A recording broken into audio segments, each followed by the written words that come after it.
Vanakkam to everybody.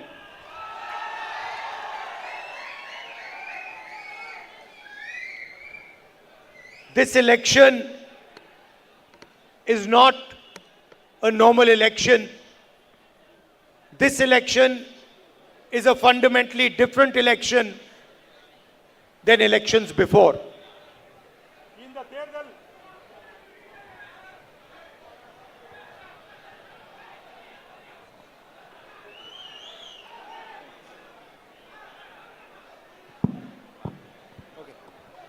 இந்த தேர்தல் ஒரு சாதாரண தேர்தல் அல்ல, ஒரு மிக கடுமையான தேர்தல். On one side, in this election, you have our alliance, and on the other side, there is the BJP aligned with the AIDMK. இந்த தேர்தலில் நாம் ஒரு பக்கம், எதிர்பக்கம் அதிமுக மற்றும் பாஜகவினுடைய கூட்டணி. And the BJP wants at all costs to remove Stalinji as chief minister and replace him by a puppet in the AIDMK. பாஜக அரசு நம்முடைய மாண்புமிகு முதல்வர் மு.க. ஸ்டாலின் அவர்களை அகற்றிவிட்டு இங்கே ஒரு பொம்மை முதல்வரை வைப்பதற்கு திட்டமிட்டுள்ளது. The AIDMK is a historical party in Tamil Nadu. It played an important role in Tamil Nadu. AIADMK ஒரு சிறப்பான கட்சி, தமிழக மக்களுக்காக போராடிய ஒரு கட்சி. But today's AIDMK is fundamentally different than the old AIDMK. ஆனால் இன்றுள்ள அதிமுக அந்த பொலுவிலிருந்து வலுவிலிருந்து ஒரு பொம்மை கட்சியாக திகழ்ந்து கொண்டிருக்கிறது. It is different because today's AIDMK is simply a mask for the BJP. இன்றைய அதிமுக பாஜகவின் முகமாடியாக தமிழ்நாட்டில் செயல்பட்டு கொண்டிருக்கிறது. It is the method by which the BJP and RSS want to infiltrate Tamil Nadu. இந்த வழியிலே தான் பாஜகவும் ஆர்எஸ்எஸும் தமிழ்நாட்டுக்குள்ளே ஊடுருவ முயற்சிக்கிறார்கள். And why do they want to infiltrate Tamil Nadu? எதற்காக அவர் தமிழ்நாட்டில் ஊடுருவ முயற்சிக்கிறார்கள்? Because they hate your culture, your tradition and your language. எதற்காக என்றால் உங்களுடைய மொழி, கலாச்சாரம், பண்பாடு ஆகியவற்றை சிதைப்பதற்காக இதை செய்து கொண்டிருக்கிறார்கள். Tamil is not an ordinary language. Tamil is the soul of the people of Tamil Nadu. Tamil ஒரு தொன்மையான மொழி, இந்த மக்களின் அது ஆன்மா என்றால் மிகையாகாது. And they do not appreciate the Tamil mind and the Tamil spirit, the spirit of freedom, intellectual freedom of the Tamil people. Tamil மக்களையும் தமிழ் மக்களுடைய கௌரவத்தையும் தமிழ் மக்களுடைய வீர உணர்ச்சியும் நீங்கள் குறைத்து மதிப்பிடாதீர்கள். And that is why they have captured the soul of the AIDMK. அதற்காகத்தான் அதிமுகவின் ஆன்மாவை அவர்கள் கையிலே பிடித்து வைத்திருக்கிறார்கள். The leaders of the AIDMK have all been compromised because of their corruption. AIADMK அமைச்சர்கள் தங்களுடைய ஊழல் குற்றச்சாட்டுகளை மறைப்பதற்காக பாஜகவுடன் சரணடைந்து நிற்கிறார்கள். The ED, the CBI, the income tax department has been used against them and their corruption is their biggest disadvantage. அவருடைய ஊழல் குற்றச்சாட்டுகளால் இடி மற்றும் மற்ற அமைப்புகள் மூலமாக அவர்கள் மிரட்டப்படுகிறார்கள், பணிய வைக்கப்படுகிறார்கள். The BJP knows that it can never control the chief minister of Tamil Nadu, Mr. Stalin. பாஜகவுக்கு நன்றாக தெரியும் தமிழ்நாட்டின் முதலமைச்சர் மாண்புமிகு அண்ணன் ஸ்டாலின் அவர்களை மிரட்டவோ பணிய வைக்கவோ முடியாது என்பதை. The BJP knows that Mr. Stalin will not compromise on the principles of Tamil Nadu. பாஜகவுக்கு நன்றாக தெரியும் மாண்புமிகு முதல்வர் ஸ்டாலின் அவர்கள் தனது கொள்கையை எதற்காகவும் சமரசம் செய்து கொள்ள மாட்டார் என்பது. Yesterday in Parliament, they proposed a women's bill. நேற்று அவர்கள் ஒரு கிராம கமிட்டி பில்லை அறிமுகப்படுத்தி உள்ளார்கள். The truth is, they were not trying to pass a women's bill. They are not அவர்கள் மற்ற மசோதாக்களை நிறைவேற்றுவதற்கு முனைவதில்லை. They were trying to use the women's bill as camouflage to pass a delimitation bill. அவர்கள் இந்த கிராம பஞ்சாயத்து சட்டத்தின் மூலமாக மகளிர் மசோதாவின் மூலமாக ஒரு மாறு வேடமிட்டு கேட்டுக்கொண்டு அதில் டீலிமிட்டேஷன் தொகுதி மறு சீரமைப்பை உள்ளே கொண்டு வர முயற்சிக்கிறார்கள். What they wanted to do was change the electoral map of India. What they wanted to do was reduce the number of seats, reduce the representation that South India, Tamil Nadu, small states and the Northeast get. எதற்காக அவர்கள் முயற்சிக்கிறார்கள் என்றால் தென்னிந்திய மாநிலங்கள், சிறு மாநிலங்கள், north east மாநிலங்கள், வடகிழக்கு மாநிலங்கள் அவற்றின் பிரதிநிதித்துவத்தை குறைப்பதற்காக அவர்கள் குரல் நாடாளுமன்றத்தில் ஒலிக்கக்கூடாது என்பதற்காக இதை செய்கிறார்கள். I am proud to say that the opposition got together and defeated this nefarious design. நான் பெருமையுடன் தெரிவித்துக் கொள்கிறேன், நாமும் நம்முடைய கூட்டணி தோழர்களும் சேர்ந்து நாடாளுமன்றத்தில் அந்த மசோதாவை தோற்கடித்தோம் என்பதில் நான் உவகை கொள்கிறேன், பெருமை அடைகிறேன். And for the time being they were unable to change the map, electoral map of India. இப்போது வரைக்கும் அவர்களால் இந்திய அரசியலமைப்பின் தேர்தல் வரைபடத்தை மாற்றி அமைக்க முடியவில்லை. Brothers and sisters, the BJP believes in spreading hatred and inequality in the country. பாஜக நினைப்பதெல்லாம் துவேஷம், மக்கள் வெறுப்பு, மக்களை பிரித்தாழ்வது என்பது மட்டும்தான். They create fights between religions, between languages, between communities. அவர்கள் என்ன செய்கிறார்கள்? மதங்களால் மக்களை பிரிக்கிறார்கள், சாதிகளால் பிரிக்கிறார்கள், மொழிகளால் பிரிக்கிறார்கள், தேசத்தை துண்டாட நினைக்கிறார்கள். They attack minorities, Muslims, Christians, Sikhs, all across the country.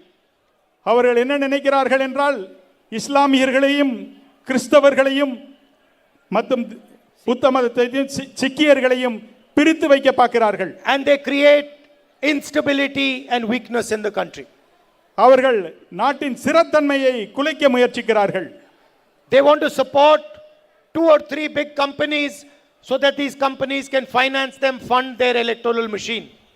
அவர்கள் 2-3 கம்பெனிகள் மூலமாக இந்தியாவின் தேர்தல் கமிஷன் மற்றும் அரசியல் அமைப்புகளை கட்டுப்படுத்த முயற்சிக்கிறார்கள். And one of the things that irritates them most is Tamil Nadu's history of social justice. சமூக நீதியை கொண்டாடி கொண்டிருக்கும் தமிழ்நாட்டிலே அதை அமல்படுத்த முயற்சிக்கிறார்கள். They do not like the idea that Tamil Nadu has followed a path of social justice, a path of equality, a path of fairness towards lower castes. அவர் சமூக நீதிக்கான பாதையை தமிழ்நாடு நடத்தி கொண்டிருப்பது என்பதை அவர்கள் விரும்பவில்லை, அதை சிதைக்க முற்படுகிறார்கள். In fact, this is something for the whole of India to be proud of. இதற்காக நாம் இந்திய மக்கள் அனைவரும் பெருமைப்பட வேண்டும். சமூக நீதியை This is காத்துக்கொண்டு something for the whole of India to deepen and extend. இது நம்முடைய தேச மக்கள் அனைவருக்கும் சொல்லப்பட வேண்டும். அவர்கள் அனைவரும் இதை தெரிந்து கொள்ள வேண்டும், சமூக நீதியை எப்படி காத்துக் கொண்டிருக்கிறோம் என்பதை. Many states can learn from the work that Tamil Nadu has done on social justice, on the protection and empowerment of women. மற்ற மாநிலங்கள் தமிழகத்தில் இருந்து கற்றுக்கொள்ள வேண்டும். எவ்வாறு இங்கு சமூக நீதி காக்கப்படுகிறது, மற்றவர்கள் மாண்புடன் நடத்தப்படுகிறார்கள் என்பதை தெரிந்து கொள்ள வேண்டும். Brothers and sisters, you must have seen yesterday Mr. Narendra Modi's face in Parliament. சகோதர சகோதரிகளே, நேற்று நீங்கள் பார்த்திருப்பீர்கள் மோடி அவர்களுடைய தொங்கி போன முகத்தை பாராளுமன்றத்தில் பார்த்திருப்பீர்கள். Whenever he comes to Parliament, he cannot look into our eyes. எப்போது நாடாளுமன்றத்துக்கு வந்தாலும் எங்கள் பார்வையை நேருக்கு நேராக அவரால் சந்திக்க முடிவதில்லை. And the reason for this is he's a compromised prime minister. Leaders அவர்களோடு உள்ள தலைவர்களோடு சமரசம் செய்து கொள்கிறார்கள். He has been thoroughly compromised and Mr. Narendra Modi is controlled by Mr. Donald Trump. அவர் அத்துணை பேரையும் தனது கட்டுப்பாட்டுக்குள் வைத்துக் கொள்ள வேண்டும் என்று மோடி அவர்கள் நினைக்கிறார்கள். Whatever Mr. Trump says, Mr. Modi will do. whatever Brother Tamil. Whatever Mr. Trump says, Mr. Modi will do. சகோதரர்களே, மோடி நினைப்பதை செய்து முடிப்பார் என்று மற்றவர்களுக்கு சொல்கிறார்கள். If Donald Trump says jump, Narendra Modi will jump. Donald Trump என்ன சொல்கிறாரோ அதை உடனடியாக செய்வார். கீழே குதி என்றால் குதித்து விடுவார், படு என்றால் படுத்து விடுவார். மோடி ட்ரம்ப் சொல்வதை அத்துணையும் அப்படியே கேட்டுக்கொண்டிருக்கிறார். And that is exactly what Mr. Narendra Modi wants the AIDMK chief minister to do. அதை போல்தான் தான் எப்படி ட்ரம்புக்கு பணிந்து நிற்கிறோமோ அதை போல் அதிமுகவின் எடப்பாடியும் மற்றவர்களும் அவரிடம் பணிந்து கிடக்க வேண்டும் என்று நினைக்கிறார். Donald Trump's control on Mr. Narendra Modi resulted in the US-India deal. இதற்காக தான் அந்த US ஒப்பந்தத்திலே கையெழுத்திடுமாறு நிர்பந்திக்கப்பட்டார். And Narendra Modi sold India to the United States. அமெரிக்காவின் ஏகோபக பிரதிநிதியாக இந்தியாவை வழிநடத்தி கொண்டிருக்கிறார் Modi. He sold our farmers, he sold our laborers, our small and medium businesses, he sold our data, and he sold our energy security. நம்முடைய தரவுகளை விற்று கொண்டிருக்கிறார், நம்மளுடைய விவசாயிகளை விற்று கொண்டிருக்கிறார், நம்மளுடைய சிறு குறு தொழில்களை விற்று கொண்டிருக்கிறார் மோடி அமெரிக்காவுக்கு. And the reason is he wanted to protect his own image. எப்படியாவது இவர்களை பாதுகாக்க வேண்டும் என்பதற்காக தான் நான் போராடி கொண்டிருக்கிறேன். America controls the prime minister through the Epstein files. America தன்னுடைய ஆதிக்கத்தின் மூலமாக மோடியின் மூலம் இந்தியாவில் ஆதிக்கம் செலுத்த விரும்புகிறது. Through Epstein. Through FCI மூலமாக அவர்களை மிரட்டி பணிய வைக்க And the முயற்சிக்கிறது. United States also understands fully the financial relationship between the prime minister and Mr. Adani. அமெரிக்காவும் ட்ரம்பும் நன்றாக தெரிந்து வைத்திருக்கிறார்கள் மோடிக்கும் அதானிக்கும் என்ன நிதி சம்பந்தமான உறவுகள் இருப்பது என்பதை அவர்கள் நன்றாக புரிந்திருக்கிறார்கள். With these two instruments, Donald Trump controls Narendra Modi fully and made Narendra Modi sell India to the United States. இந்த நிர்பந்தத்தின் மூலமாக மோடிக்கு பலமான எதிர்ப்புகளையும் தெரிவித்து அவரை நிர்பந்தப்படுத்தி இந்தியாவை அமெரிக்காவிடம் அடிபணிமாறு செய்கிறார். And that is exactly what the BJP wants to do. It wants to place a chief minister in Tamil Nadu who will sell Tamil Nadu and listen to exactly what Narendra Modi and Amit Shah want. அப்படித்தான் மோடியும் அமித்ஷாவும் தமிழக முதல்வரை மிரட்டி எதையும் சாதிக்கலாம் என்று நினைக்கிறார்கள். அது ஒருபோதும் நடக்காது. I can tell you here with certainty they can dream of whatever they want, but we will never allow the BJP RSS to enter this state. மோடிக்கும் அமித்ஷாவுக்கும் கனவு காண்பதற்கு உரிமை இருக்கிறது. ஆனால் நான் உங்களிடம் உறுதியாக சொல்கிறேன், ஒருபோதும் அவர்களது கனவு பலிக்க போவதில்லை. அவர்கள் தமிழ்நாட்டில் நுழையவே முடியாது என்பதை வலியுறுத்தி சொல்கிறேன். We will never allow them to attack Tamil culture, Tamil history and the Tamil language. நாம் ஒருபோதும் அனுமதிக்க போவதில்லை. தமிழ் கலாச்சாரம், தமிழ் பண்பாடு, தமிழ் மொழியை அவர்கள் சிதைப்பதற்கோ இங்கே உள்ளே நுழைவதற்கோ அனுமதிக்க போவதில்லை.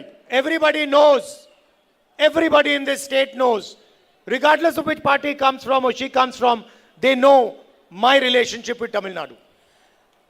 நன்றாக தெரியும், அவர்களுக்கு தெரியும் என்னுடைய உறவு தமிழ்நாட்டு மக்களிடம் எப்படி இருக்கிறது. அதை ஒருபோதும் அவர்களால் குலைத்து விட முடியாது என்பதை அவர்கள் நன்றாக அறிவார்கள். This is not a political relationship. இது ஒரு அரசியல் உறவு மட்டுமல்ல. This is a relationship of mutual respect, love and affection. இந்த உறவு ஒரு பரஸ்பர அன்பின் தன்மையிலும் ஒருவரை ஒருவர் மதிக்கும் தன்மையிலும் உள்ளது. And this is a very old relationship. You felt the same way about my grandmother, about my father as you feel about me. இந்த உறவு இப்போதல்ல, என்னுடைய பாட்டியார் திருமதி இந்திரா காந்தி அவர்களாலும் என்னுடைய தந்தை காலம் சென்ற திரு ராஜீவ் காந்தி அவர்களாலும் வளர்க்கப்பட்டது. இந்த உறவு தொடரும். And I want you to know that no matter what happens, I will protect the interests of Tamil Nadu and the Tamil people. என்ன நடந்தாலும் சரி, தமிழ் மக்களின் உரிமையும் தமிழ் மாநிலத்தின் உரிமையும் நான் எப்போதும் காப்பேன் என்று உங்களிடம் உறுதியளிக்கிறேன். I am your soldier in Delhi. நான் உங்களின் ராணுவ வீரனை போல் டெல்லியில் செயல்படுவேன். whatever Tamil Nadu needs in Delhi, I will fight for that. எதெல்லாம் தமிழ்நாட்டுக்கு தேவைப்படுகிறதோ அதற்காக அதை நான் போராடுவேன், அதை தமிழ் மக்களுக்காக பெற்று தருவேன். All Tamil Nadu and the people of Tamil Nadu have to say is call me and tell me what has to be done. நீங்கள் சொல்லுங்கள், தமிழகத்திற்காக நான் என்ன செய்ய வேண்டும், எதற்காக குரல் கொடுக்க வேண்டும், உங்களுக்கு என்ன வேண்டும் என்று சொன்னாலும் அதை நான் செய்து முடிப்பேன். And I want to tell the Tamil people that I am very proud of you, of what you have done for this country. I am proud of your tradition and your culture and your language. உங்களை பார்க்கும்போது நான் உண்மையிலே மிகவும் பெருமைப்படுகிறேன். உங்களுடைய கலாச்சாரம், உங்களுடைய சுதந்திர வேட்கை அனைத்தையும் நான் போற்றுகிறேன், பாராட்டுகிறேன். In this election, remember that we are fighting to keep the RSS and the BJP out of this state. இந்த தேர்தலில் நாம் கடுமையாக போரிடுவது பாஜக RSS இங்கே உழைந்து விடக்கூடாது என்பதற்காகத்தான். Please support our alliance, the DMK Congress alliance, all parties in this alliance. தயவு செய்து உங்களை கேட்டுக்கொள்கிறேன், அன்போடு கேட்டுக்கொள்கிறேன், நம்முடைய காங்கிரஸ், திமுக மற்றும் கூட்டணி கட்சிகளை ஆதரித்து மிகப்பெரிய வெற்றி பெற செய்ய வேண்டும் என்று இந்த கூட்டத்தின் Every வாயிலாக single கேட்கிறேன். Congress party worker should support the alliance candidates where alliance candidates are fighting, and workers of all the other political parties should support the Congress party where the Congress party is fighting. நம்முடைய காங்கிரஸ் தோழர்கள் எங்கெல்லாம் கூட்டணி கட்சி போட்டியிடுகிறார்களோ அங்கெல்லாம் சென்று அவர்களுக்கு துணையாக நிற்க வேண்டும். அதுபோல நம்முடைய காங்கிரஸ் வேட்பாளர் நிற்கின்ற தொகுதிகளிலும் நம்முடைய கூட்டணி கட்சியான திமுக மற்றும் மற்ற கட்சிகள் இணைந்து பணியாற்றி வெற்றி பெற வேண்டும். I'd like to thank everybody who has come here in this heat from far away. இந்த சுட்டரிக்கும் வெயிலில் இங்கே வந்திருப்பதற்காக நான் உங்களை பாராட்டுகிறேன், நன்றி கூறுகிறேன். Thank you very much. Nandri, Vanakkam. மிக்க நன்றி, வணக்கம்.